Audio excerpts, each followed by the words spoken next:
So this is going to be our logo for Blue Homes. So we decided that, and I see this in my clinic pretty much every week, is I see a patient who maybe has fallen and is living at an assisted living facility, and they have fallen and they haven't been found for hours. Or there's some other thing that they've been neglected or just not well cared for, unfortunately, and we just started thinking, how can we make that better?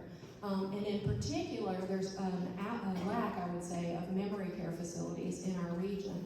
And so we've decided we're going to open one. We do not have it open yet, but we do have our land. It is in Flowood at Grants Ferry and Spillway Road is where we're going to build.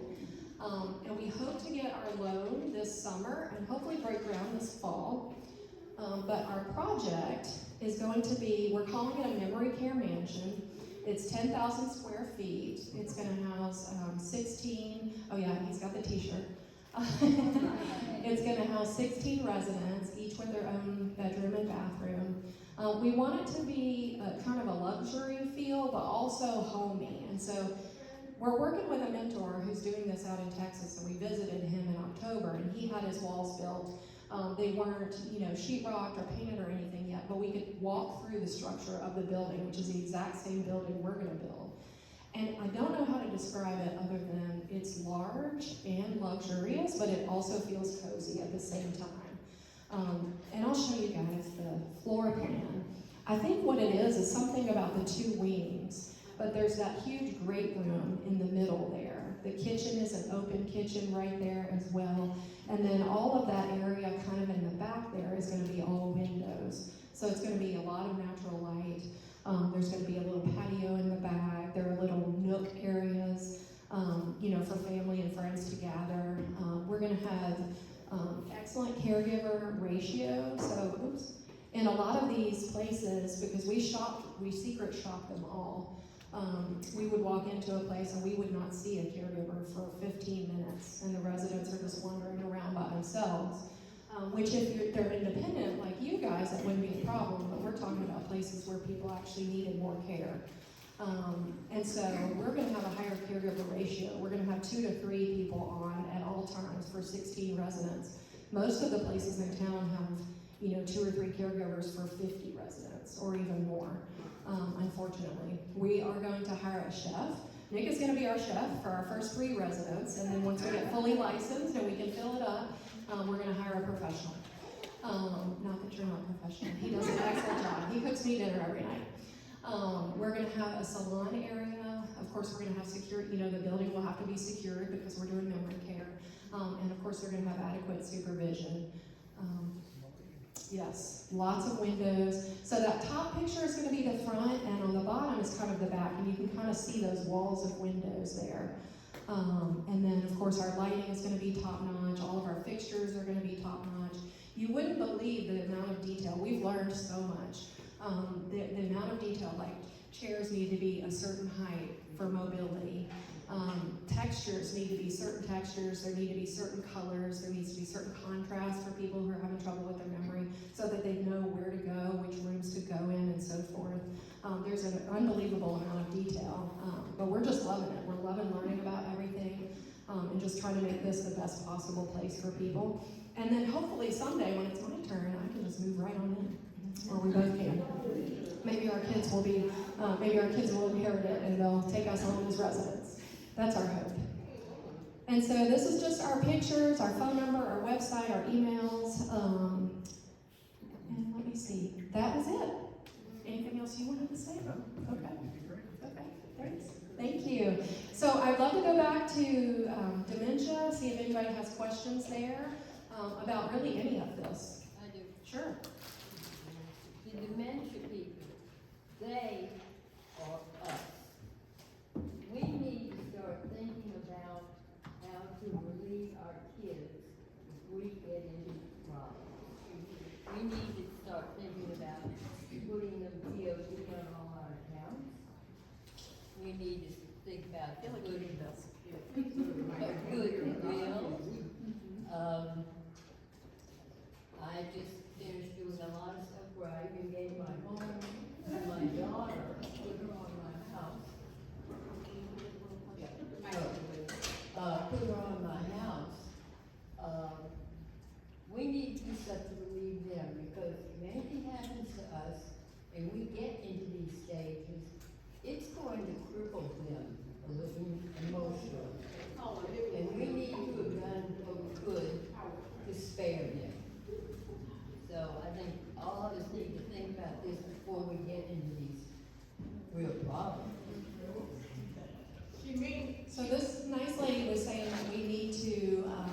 out ways to relieve and help our kids as we get older in making preparations for these things. So we can tell them what we want, we want to be buried, we want to be cremated. Exactly. Whatever. Exactly. So having those tough conversations with them.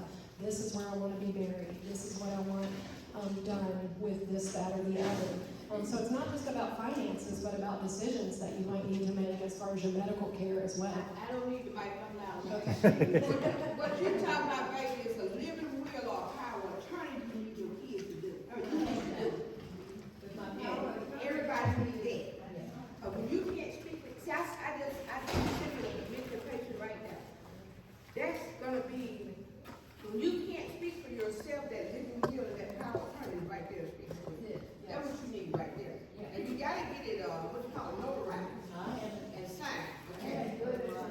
Yeah, and a good attorney. So when that come up, and you can't make that decision, and they know you can't, that comes into place. Yeah.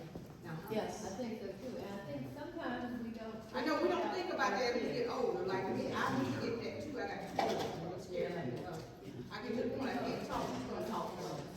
So that, I think you may be referring to an elder law attorney.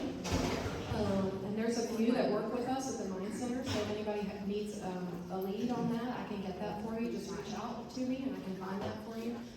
But yes, having all the paperwork in place, living wills, powers of attorney for financial and for medical, all of those are very important legal documents. And again, it relieves your daughter or son or caregivers of guilt. To take care of it. Exactly, yep. We had an elder law attorney come out here Oh, good. last year. Oh, okay. Excellent. And so, yes, these are excellent. And I tell all of my patients this, no matter how old you are. When we met, I made him do it with me. We did our living wills and all of this stuff, just because you never know. There's car wrecks and unfortunate things that happen every day. And so I think it's important to have it no matter how old you are. Don't wait until you are, maybe with dementia or something like that. That's an excellent point. Other concerns, questions? I'm dementia. Now, is it like, oh man. See, the lady I just got through sitting with, she lost her mom, but the son-in-law, his whole family had this, and they all died from it, so he's kind of scared, because I think he's kind of, it's like 3 or 4 of them left out of it. His mom died from it, dad died from it, he just told me, no, you gotta see the family, it was a big family, but he said, all these people right here, we all died from it. So it's like is it a heritage thing? That's what I think. It can be, yeah. It can be hereditary, There are particular types that are a little bit more heritable. But just because you have Alzheimer's, for example, in your family, does not mean you are going to get it. We think that some of those things we talked about, like exercise and social connections, can go a long way. Not 100% preventing it, but possibly helping reduce your risk. Yeah, excellent question. Sure.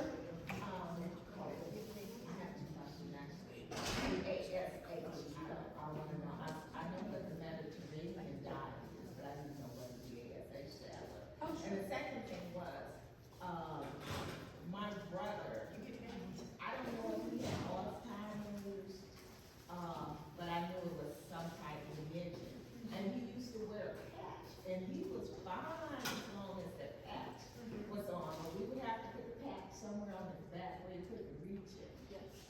But, so, is that Alzheimer's? Well, like